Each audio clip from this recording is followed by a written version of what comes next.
Hi everyone, and welcome to this week's episode of Book Bites. I'm sorry we're a few minutes late this evening. I had some technical difficulties, and despite the fact that I live with a computer engineer, apparently the solution was to turn it off and turn it back on again. Anyway, let's get started, and I'm so pleased to welcome Rae Cairns to Book Bites tonight. Hi Rae, thank Hi. you for your patience. No problem at all. I hope we don't have technical issues all the way through. We'll soldier on if we do. No, but we might have problems with my dog. That's all right. We can work with dogs, and he's a cute dog too, so we'll be okay. Sometimes. It's being a bit of a monster tonight, but that's all right. Oh dear. Yvonne's dropped in tonight. Yvonne is one of our regulars. Nice to see you here again, Hi, Yvonne. Tonight we're talking about pacing and tension, but before we get into that, I'm going to build some anticipation and let you know that we do have a copy of Rae's book, Dying to Know, to give away tonight for anyone who asks a question or leaves a comment either tonight during the live stream, or if you are watching this back, competition will stay open until midnight Friday night Sydney time to win a copy of this fantastic novel. And even more special, because I attended Rae's launch, it's a signed copy for you. So that is definitely worth winning. So please do leave a comment or ask a question.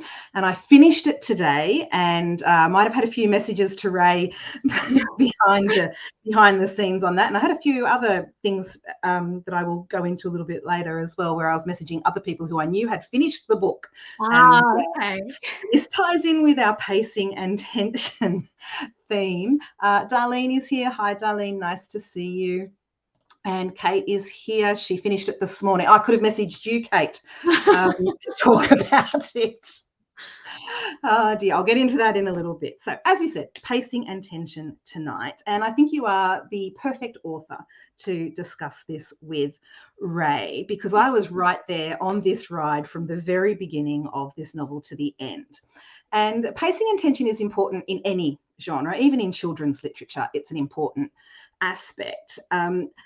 But even more so in crime and thriller stories, you've got to keep that tension going. And you did a fabulous job of slowly ratcheting up that tension as the story unfolded into the, and I'm going to say frantic, and frantic in the best possible way, climax of the story. And I wanted to ask you, Rae, was that something that came naturally when you were writing the story, or did you have to adjust that pacing in the editing process? I definitely look at pacing in the editing process, particularly chapter lengths, paragraph lengths, sentence lengths, word choice. As you're building tension, I tend to shorten the words I'm using.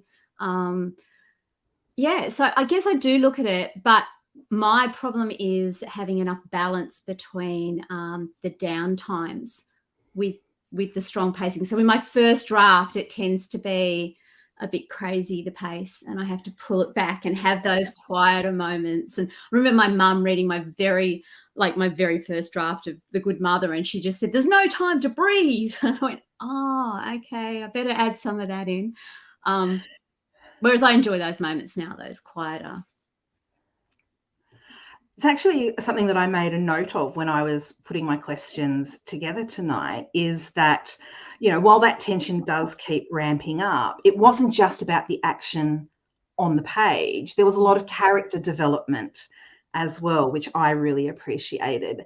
And my question was going to be, how do you balance those two aspects? Do you know you've got it right, or is that the external person viewing it that helps you with that? Oh, absolutely external person. I mean, I don't know. You're so close to it. I don't know if you can know.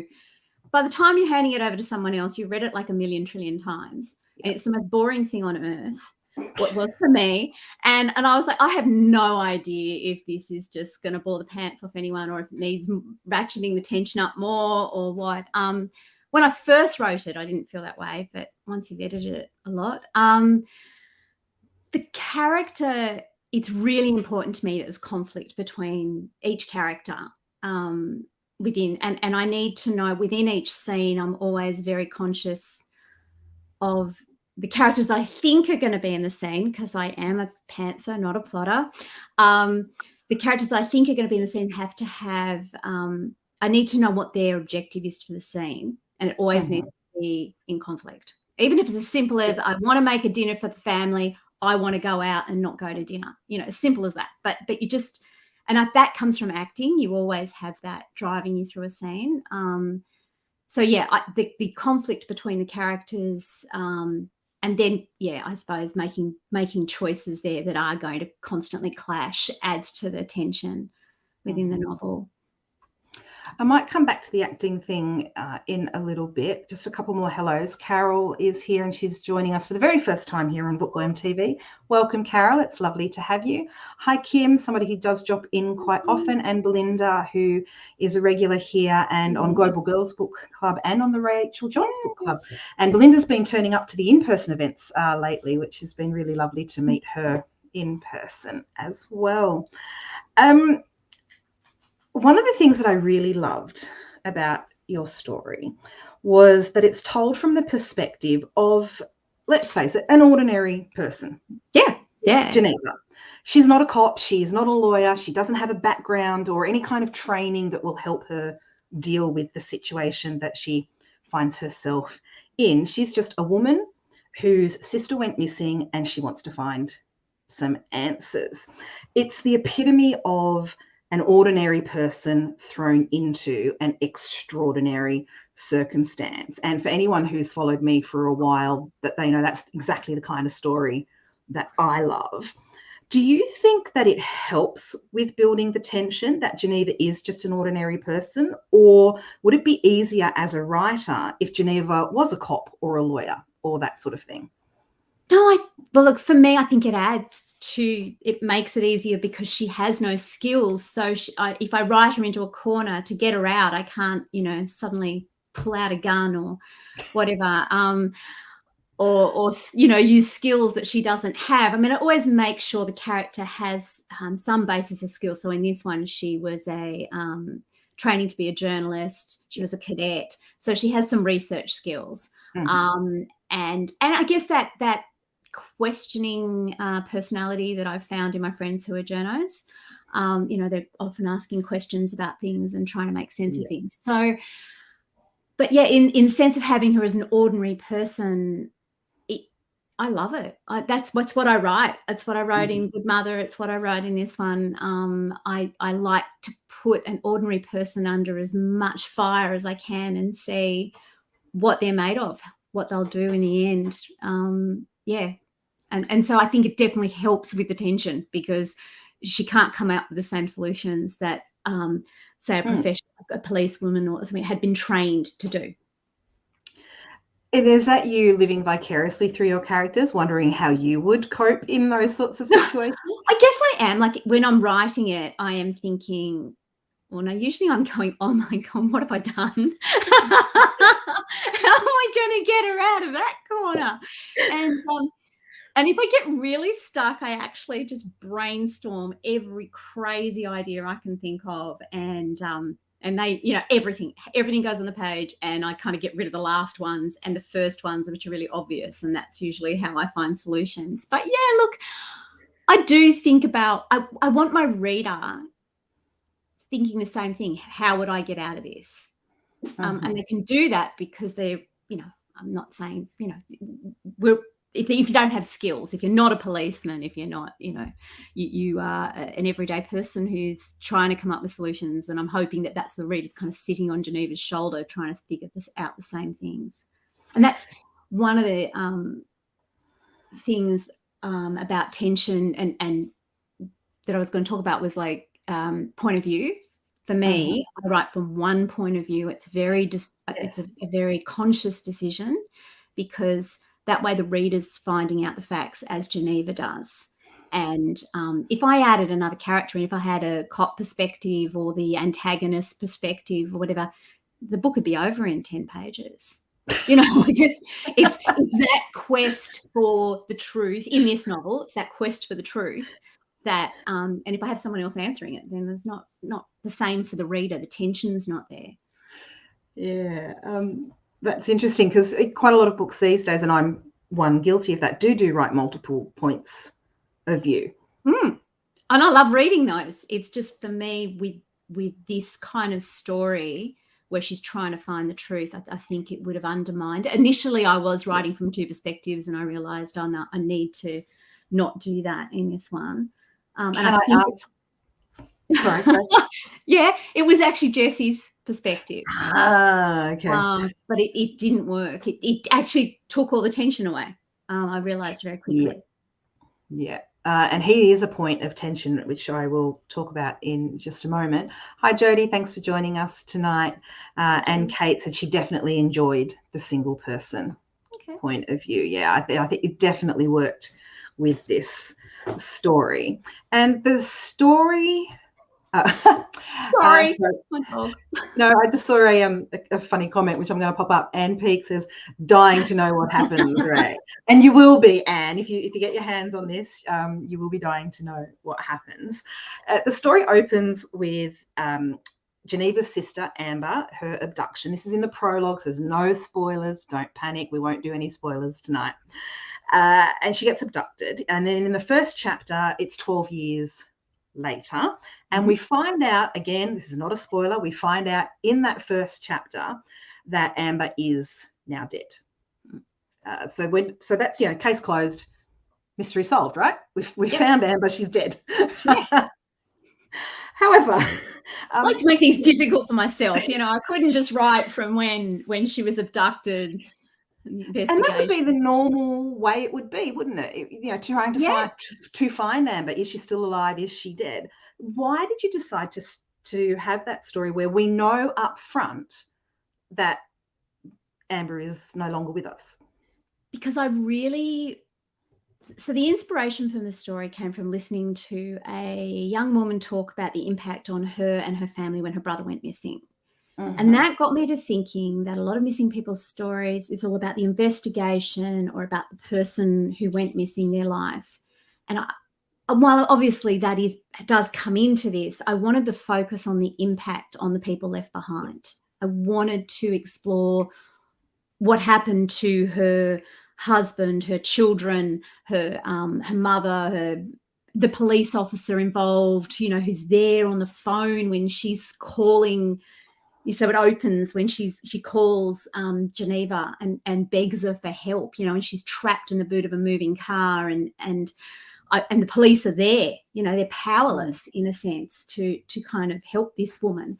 So yeah, I wanted the focus to be on the impact on the family and to kind of explore that, and that also gave me another point of tension, I guess, like the family is melting down, and when you get news that's confirming the death of a loved one, things change again. That's a major pivot point in relationships. Yeah, and that's interesting, isn't it? Because normally in a situation like this, the tension would be trying to find Amber, and you've taken that away from yourself as the writer. Yeah. What am I doing? Crazy woman. And the tension then becomes so some information is revealed, and Geneva's desperate to get to the bottom of what actually did happen. Yeah. How did she end up where she ends up? And Geneva gets herself into, escalating situations, shall we say. A bit of a pickle, doesn't she? A few pickles, I would say, to try to uncover the truth, and there's some crime elements, some marital issues that she didn't know existed. There's a bikie element to it, she has quite a few different pickles, but she never backs down, no matter what pickle she finds herself in. And as we mentioned at the beginning, it does ratchet up as we go along. She doesn't back down at all, Geneva. And I wondered how you got into her head for those moments to justify why she wouldn't just, like, when it starts to get dangerous, why she wouldn't just walk away. Because I know if it was me, first sign of danger, I'm out of there. Look, so her character she's a leather wearing, motorbike riding. She was a cadet journo. She wanted to go out and be an investigative journalist. So she already had that at the core of who she was. She's incredibly loyal. She's passionate. She's as you can tell, I absolutely loved writing her, and she's impulsive. And so that impulsivity allowed me to kind of take her in areas that others wouldn't go. But the main driver for her is she feels incredible guilt and shame. And they're amazing drivers in life. So she feels that's her fault that Amber was taken, because Amber asked her to go to the shops and get some nappies. And essentially she went, oh no, I've got too much work. And she now believes that her selfish action has taken away her sister, who she looked at almost as a mother figure, and who has taken away the mother of her niece and nephew. So she blames herself. And that, when you have that, it's an incredible driver to taking risks. Yeah, she's taking risks for others in a sense, rather than for herself, I think. So yeah, I thoroughly loved writing Geneva. She was so fun. I knew I wanted her to be really different from Sarah in my first novel, because Sarah in my first novel is she's driven by fear and by guilt, but mostly fear for her family, and I wanted to have a very different driver. There was much more anxiety in the character. In the first and one. I think she also feels an obligation to find out what happens because of the kids. She does, and she's also another point of tension for her is that she wants to solve what happened to Amber, but Amber's husband Hugh is absolutely opposed to it. And so she's in this situation where she can't keep her access to the children, because she might be their primary carer. Sorry, it's the dog. I don't know if you can hear it. Okay. So she is their primary carer, but he's their primary guardian, and she has no legal recourse and no financial power to fight him. He's very politically powerful. He's got a wealthy family. He comes from a lot of privilege, and so she wants to kind of find out what happened to her sister, find out the truth, but at the same time she wants to stay caring for her niece and nephew, and those two things can't happen at the same time. And another point of tension that I found really interesting, and I'm listening. Cookie is such a cute little creature. We can't be mad at him. Cookie monster right now, I'm telling you. That I found really interesting, and it was the fact that there's two children that Amber has left behind that Geneva is now raising, essentially, and the daughter, who is now 16, does still have some memories of that time when Mum went missing. Yes, Lily was 4 when her mum went missing. Yeah, but the boy was just a baby. He's only 12 years old, and it happened 12 years ago. So he has no memories of his mother at all, and he just wants to get on with his life. And when the news comes that Amber isn't going to come home, it almost doesn't affect him. So you have the two siblings reacting very differently to the situation. And I found that, particularly as a mum, really fascinating. Yeah, I really enjoyed exploring that, the difference between the two kids. Sorry, he's going to electrocute himself. You don't do that on live. So yeah, Lily is really, really needs her dad in this novel. Not that Charlie doesn't, but the news about losing her mum is such a big thing to Lily, because she still has memories. And also she's 16 and she's a girl, and so she's in she's got all the social stuff going on, and the very public nature of a missing person, particularly a missing woman on the North Shore, because I wanted to kind of make a slight point about that lots of people go missing and don't get any attention, and she got heaps, and the media are camped out on their doorstep and all that. So it gave me the opportunity to kind of look at a mother going missing through two very different perspectives. And it's not that it doesn't affect Charlie, but to Charlie, Geneva's the only mother he's ever known. Yeah. Not that she allows herself to be called their mother, or to her guilt and shame won't ever let her take what she says is taking Amber's place, even when she knows that Amber's no longer alive. yeah, the children were they were fun to write and interesting to write. Yeah. Hi, Craig. Nice to see you tonight. And Phil's here as well. Hi, Phil. Nice to see you here tonight. Apart from the big danger points that happen throughout the novel that naturally create tension on a page, her interactions with the bikie gangs, that's going to create tension, right? Yeah. Throw a bikie will always cause a bit of tension. There's scenes of physical danger, there's warnings sent, throughout. So they are natural points of tension that come up on the page. But there's also some really subtle points of tension that you really skillfully weave into the story. Now, we've mentioned the children, but there's also things like Amber's husband, Hugh. Is he just a dickhead, or was he actually involved? There's that running through the novel. And we've mentioned Jessie.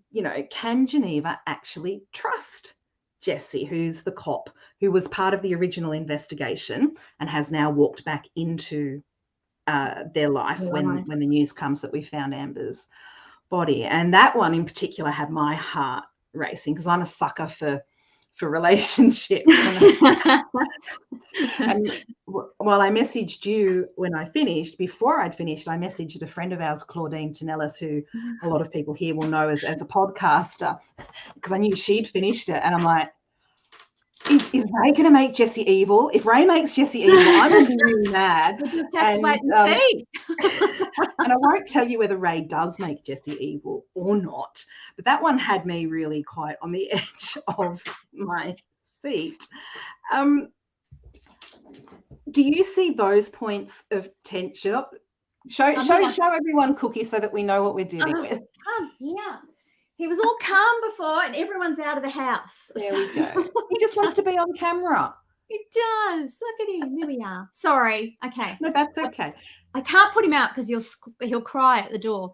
So I can't win. So those more subtle points of tension, are they just as important to you as the obvious big moments? Oh yeah, possibly even more so, because they're such. I don't know, that's the tension that we all have in our lives. Most of us, I'm hoping, don't have bikies entering our lives, but we have those tensions with those that we love. Can we trust them? Can we, what are their motivations? All that. So that's the stuff I like playing with, trying to make sense of why people do what they do. I'm so sorry about it. I'll try putting him out. Just give me a second. Okay. It's all right. You are a monkey. Patricia, I can see that you've got a question there. I'll pop that up in just a moment. Apologies, everyone. Philip has left a comment that it is such a good book. It really is. And those of you who know me know that crime and thriller is not my go-to genre to read, and I loved this book. Sorry, continue, Rae. No, sorry. Hopefully you won't cry at the door.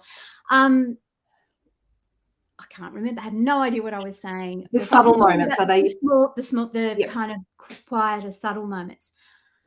I mean, there's so much tension in every. I mean, this is why I love reading all genres and stuff, because there's tension in a love story. There's tension just in family dynamics. And it just kind of, so weaving those through into a crime novel is what I enjoy that. So I'm putting them under hot water, kind of with the outward stuff, but also all the inward stuff, or the internal conflicts. And I don't know, that whole question of who can you trust. I think we've all been there. Still there a lot of the time. Yeah, well, true, in friendships. It's those that actually excite me, writing those. The big stuff is dramatic, but it's those moments of quieter tension that I like writing. And that's something that we as readers, no matter what our background is, that we can relate to as well. Anyway, you'll have to find out for yourselves, readers, whether we can trust Jessie or not, and whether the next time I see Rae, whether I'm going to beat her up or let her live. Because I was really invested in that part of the story. Patricia has a question for you. Did you choose the title, Rae? I did. I did have a different title, and the publisher hated it. Oh.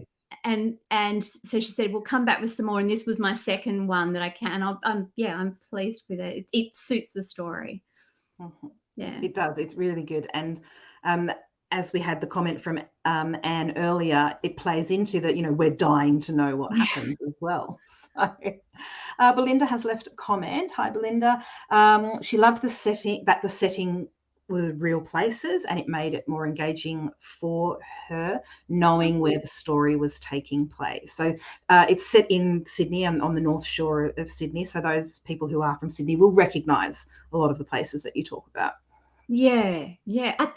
That's actually another way to create tension as well, like with the setting, because I have a bike riding, girl from the inner west moving into a very well-heeled, very conservative kind of street. And so there's instant tension there. She doesn't fit where she's living. Yes. Her sister did, but she doesn't. That's not who she is. So yeah, that's another way. And also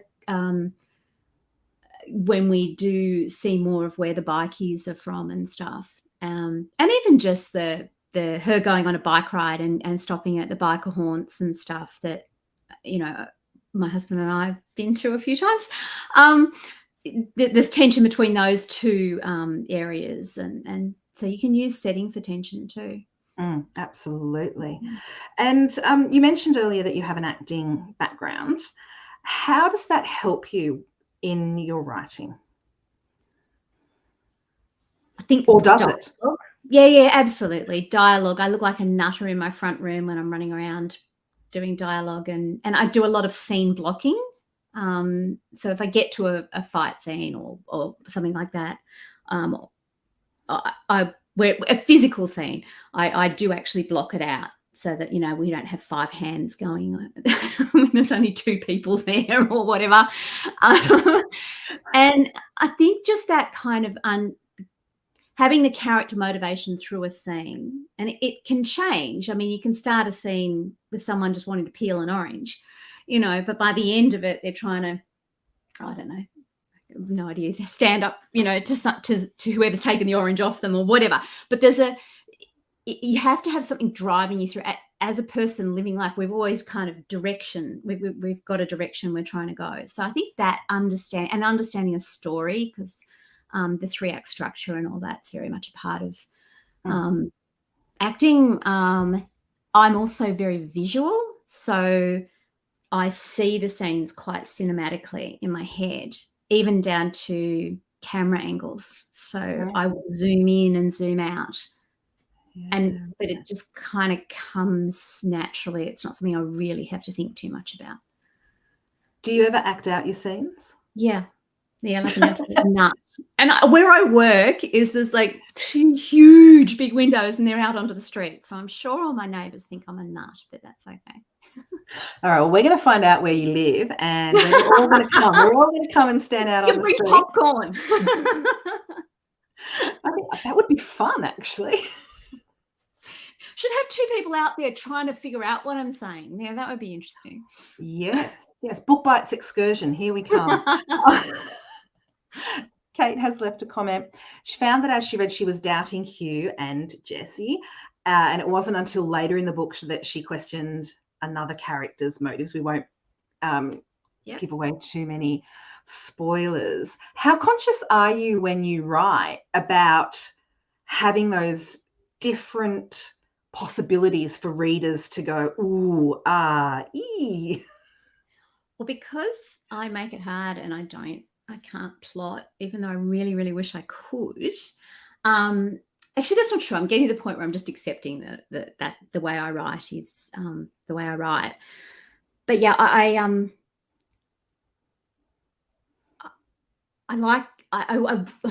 can't become. I've lost my train of thought with it. So it's the yeah. Sorry. So do you know when you write the whodunit? No, moment? I don't.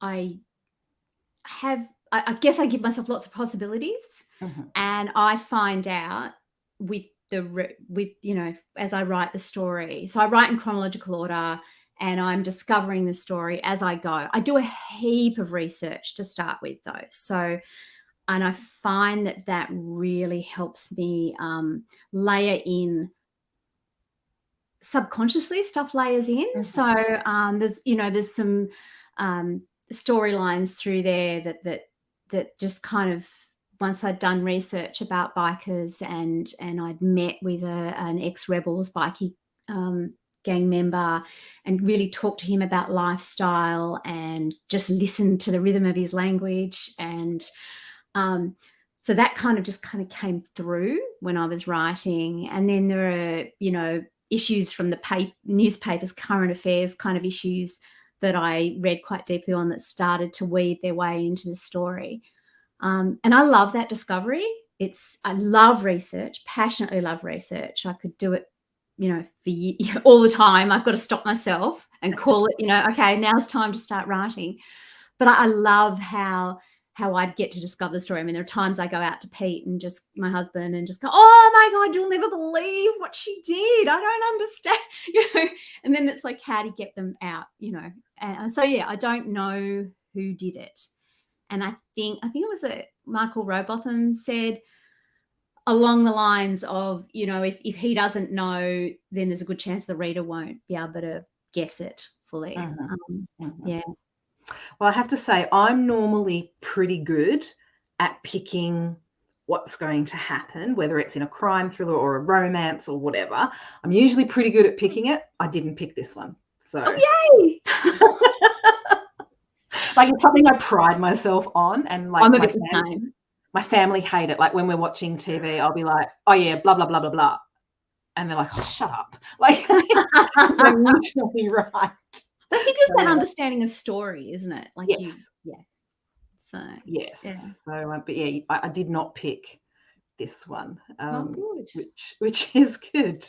Wendy's dropping in and saying hi, Wendy. Nice to see you here tonight. And Rosemary's here. Her next book to buy. I think that's a very wise decision, Rosemary. Now, you mentioned your love of research, and this is something that people who know you know, that you do love research, and you're pretty hands-on with your research. What was it like interviewing a member of the Rebels bikie gang?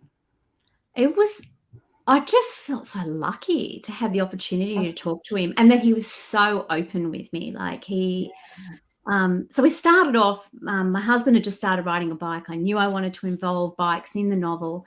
And so we started, conned him into going to biker haunts and rest stops. And we just hung out, and I just tried to get a conversation going with anyone that would talk to me, the barman at the pub, I was waiting in a queue at the loo, whatever, anyone and everyone that would give me the time of day, I was asking them questions. Like, there were people, weekend bikers like me and my husband, but you kind of slowly got to talk to people who had dipped their toes in the outlaw bikers, way of life. And I guess getting to talk to the ex-Rebels bikie guy, he just told me about why he wanted to live on the fringe of society, what he thought had led to that, what everyday life was like, what he thought of the police, what he thought of Strikeforce Raptor, what he thought of the new gangs of bikies and how they're ruining bikie culture. And so it gave me this colour that I just wouldn't have had otherwise. And then I balanced it up by going and shadowing a policeman at a PCYC, a Police Citizens Youth Club, and pretty much inundated him with questions too. And the same questions: why policing? Why PCYC? Being a youth police officer is very different to, say, murder squad or whatever. So, and what had driven him there, and what his career path had been, and then I spoke to the other police there, but this poor guy, I got to shadow him all day, and he was stuck with me. And then I read a heap of biographies from the police perspective and the biker perspective, the gangs perspective, just to kind of get even more insight. I read one that a guy went in undercover, and it was just, it gives you color and flavor, and it's amazing the bits that come out that you don't realize are going to come out in the novel. So yeah, I try to go to the places, the settings of the novel, and kind of think about the different senses and all of that while I'm there. Yeah, I just love it. I love the research. I will always that my books will always have that in it, because it helps me understand more about the world as well. And that colour and flavour definitely comes through in Dying to Know. But did you ever stop and think, oh, should I be doing this? Should I be talking to these people about these things? He did invite me to a biker party. Yes, and my husband likes to tell everybody that I did think about it for a minute, and he just looked at me like I was insane. And I also got invited on a ride, so they do a, the various chapters get together and they go for a ride together, and they were like, we can trust you if you'll come on a ride with us. And my husband was like, I'm not going on any ride with them, which would look pretty funny, because they're the kind of bike that we're on versus the bikes that they're on. But look, people are people the world over. I don't know. I'm always interested in not seeing somebody for like their, what you initially expect. I mean, there was so many teddy bears, guys who were really actually quite scary. You'd honestly cross the street. Sure. But they were generous and kind and great sense of humor, and from all walks of life. And yeah, there's definitely a dangerous element, and I would have been nuts to go to a biker party, as much as I was desperate to be a fly on the wall. If I could have got away with it, I would have. But yeah, not the most sensible of things to do. Yeah, taking the research maybe one step too far. Yeah. Oh dear. Kim says she loves it when it's hard to pick the ending. I think as readers, we all love it when we can't quite pick the ending. So that's really fabulous. I'm going to pop up the details of where you can find Rae out there in the cyber world. So this is your last chance to ask a question of Rae or to leave a comment. Rae, what is next for you? I'm writing another standalone thriller. This one is essentially the movie The Fugitive, kind of like the movie The Fugitive, but with a female lead. And is she another ordinary person thrust into an extraordinary situation? She's a mother, and she's gets accused of a crime that she didn't do, but at the same time her son is about to commit a crime, and she's trying to stop him and save him from himself, essentially. So she's outrunning the police and trying to chase her son down. Dear.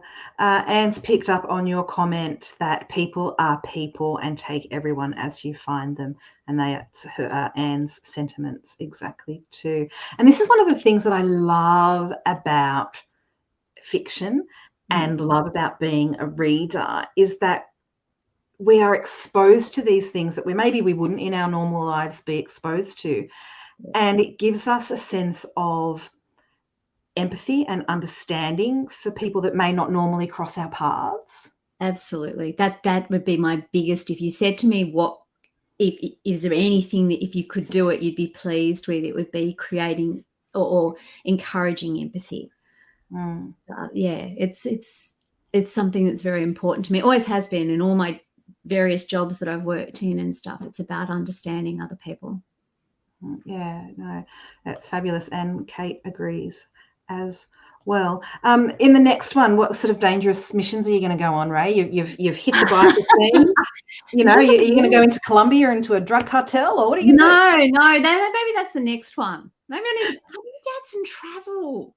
That's what I need to do. I mean, because I did Northern Ireland, but I worked there a long time ago. Yeah. Just you wait. I'm going to come up with something. All in the name of research, of course. It has been so lovely chatting with you tonight, Rae. Thank you so much for coming on to Book Bites. Oh, thank you And for having me. if you haven't yet had a chance to pick up a copy of Dying to Know, I would encourage you to do so. It's a fabulous, fabulous read.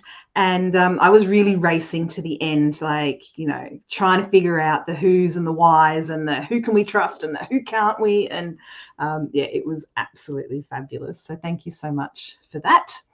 Oh, thank you for having me. Thanks for reading it. Thanks for having me on. And I'm sorry for my distraction with Cookie. That's all right. We've all got distractions. We've got animals or husbands or kids or, you know, all of the above. All of the above. Oh dear. We've got some thank yous. Nice chat from Yvonne. Kate, it's been wonderful. Thank you. Rosemary, fascinating interview. Thank you. Carol, I hope you've enjoyed your first time here on Bookworm TV. Carol, Jody's saying thank you. And Kim is saying thank you as well.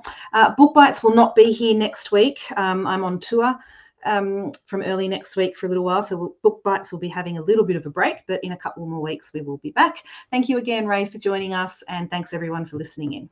Thank you. Thanks everyone for the questions too.